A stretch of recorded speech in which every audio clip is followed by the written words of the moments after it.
siang, sore, atau malam. Perkenalkan, kami dari kelompok perusahaan ingin mengabarkan topik mengenai perseroan terbatas. Topik mengenai perseroan terbatas akan disampaikan oleh rekan-rekan kami yang bertugas. Kepada rekan reporter kami yang bertugas, dipersilakan. Pengertian perseroan terbatas atau PT. Perseroan terbatas atau PT adalah unit usaha berbadan hukum yang bermodalkan dari berbagai saham. Investor atau dapat diartikan pemilik saham akan mendapatkan bagiannya sesuai dengan banyaknya lembar saham yang ia miliki. PT ini didirikan oleh 2 orang atau lebih melalui kesepakatan yang diketahui notaris untuk mendapatkan akta perusahaan.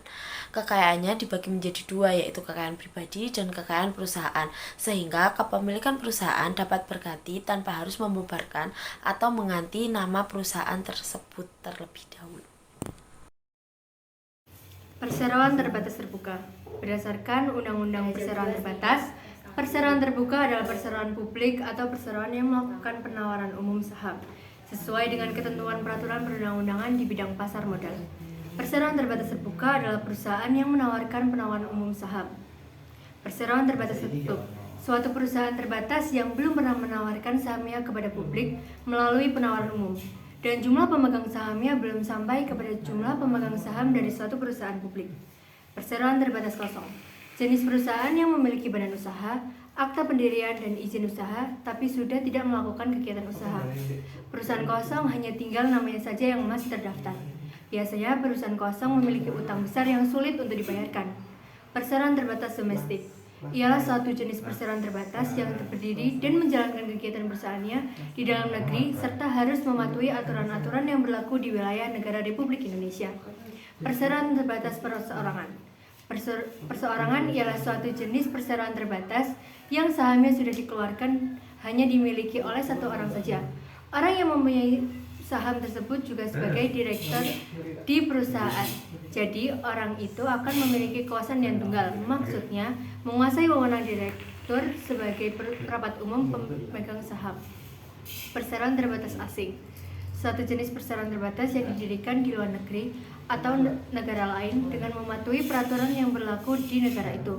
Tetapi bila ada orang berkewarganegaraan asing yang mendirikan perseroan terbatas di wilayah negara Republik Indonesia, maka perusahaan atau pemodal asing itu tentu harus mematuhi bentuk perusahaan sesuai dengan aturan yang berlaku dan juga wajib mematuhi peraturan atau hukum yang berlaku di negara Republik Indonesia.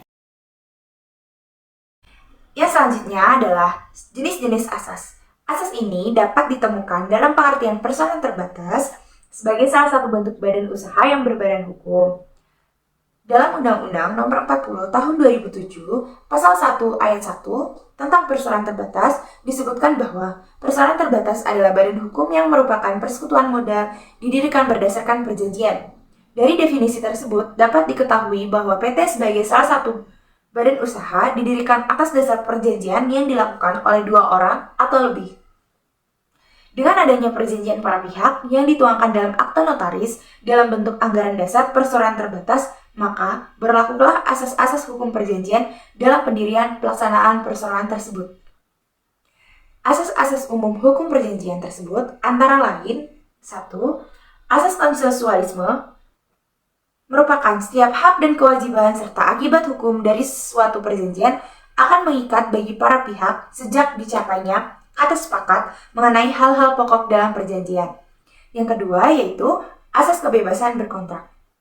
Asas kebebasan berkontrak disimpulkan dari pasal 1338 ayat 1 KUH Perdata yang menyatakan bahwa semua perjanjian yang dibuat secara sah berlaku sebagai undang-undang bagi mereka yang membuatnya. Yang ketiga yaitu asas pacta servanda, yang keempat asas keseimbangan, yang kelima asas itikat baik, yang keenam asas kepatutan, yang ketujuh asas kebiasaan, dan yang terakhir adalah asas moral. Struktur permodalan PT. Struktur permodalan PT terbagi menjadi 3, yaitu modal dasar, modal ditempatkan, dan modal di store.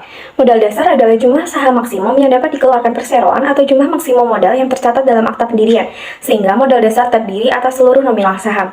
Ketentuan modal dasar diatur dalam pasal 31-32 Undang-Undang Nomor 40 Tahun 2007. Nominal modal dasar paling sedikit adalah 50 juta rupiah. Hal ini diatur dalam pasal 32 ayat 1 dan 2 UU PT Nomor 40 Tahun 2007. Yang kedua adalah modal ditempatkan. Modal ditempatkan adalah saham yang telah diambil dan sebenarnya telah dijual kepada pendiri maupun pemegang saham perseroan. Jadi, modal ditempatkan itu adalah modal yang disanggupi oleh pendiri atau pemegang saham untuk dilunasinya dan saham tersebut telah diserahkan kepadanya untuk dimiliki. Selanjutnya, paling sedikit 25% dari modal dasar harus ditempatkan dan disetorkan penuh yang dibuktikan dengan bukti penyetoran yang sah. Hal ini diatur dalam pasal 33 ayat 1 UU PT nomor 40 tahun 2007. Yang terakhir adalah modal disetor. Modal disetor adalah modal yang sudah dimasukkan pemegang saham sebagai pelunasan pembayaran saham yang diambilnya sebagai modal yang ditempatkan dari modal dasar perseroan. Jadi, modal disetor adalah modal yang sudah dibayar penuh oleh pendiri atau pemegang saham. Menurut Undang-Undang Nomor 40 Tahun 2007 tentang Perseroan Terbatas, organ perseroan meliputi yang pertama, Rapat Umum Pemegang Saham atau RUPS yang merupakan organ perseroan yang mempunyai wewenang yang tidak diberikan kepada direksi atau Dewan Komisaris dalam batas yang ditentukan dalam undang-undang ini dan atau anggaran dasar. Yang kedua, direksi merupakan organ perseroan yang berwenang dan bertanggung jawab penuh atas pengurusan perseroan untuk kepentingan perseroan sesuai dengan maksud dan tujuan perseroan serta mewakili perseroan baik di dalam maupun di luar pengadilan sesuai dengan ketentuan anggaran dasar. Dan yang ketiga ialah Dewan Komisaris yang merupakan organ perseroan yang bertugas melakukan pengawasan secara umum dan atau khusus sesuai dengan anggaran dasar serta memberi nasihat kepada direksi. Setelah terjadinya pembubaran, langkah selanjutnya yaitu pemberesan atau disebut likuidisasi. Orang yang melakukan likuidisasi disebut likuidator. Biasanya bertugas menjadi likuidator sudah ditunjuk pada anggaran dasar. Namun, jika likuidator belum ditunjuk, maka likuidator ditunjuk melalui rapat sekutu yang terakhir. Tugas likuidator: 1. Menginventarisasi kekayaan persekutuan perdata yang bersangkutan. Yang kedua, menagih semua piutang persekutuan perdata dari para debiturnya. Yang ketiga, melakukan hak reklame terhadap barang-barang yang masih ada di tangan pembeli, menuntun pengembalian barang-barang yang ada di pihak ketiga.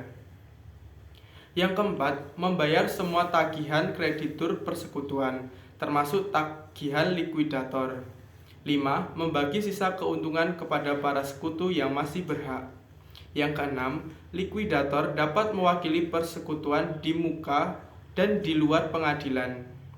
Yang ketujuh, likuidator memberikan laporan lengkap kepada pengurus yang memberi tugas. Setelah proses likuidasi tersebut selesai dan sudah tidak lagi ada persoalan persekutuan perdata yang bersangkutan, maka persekutuan perdata itu berakhir. Terima kasih.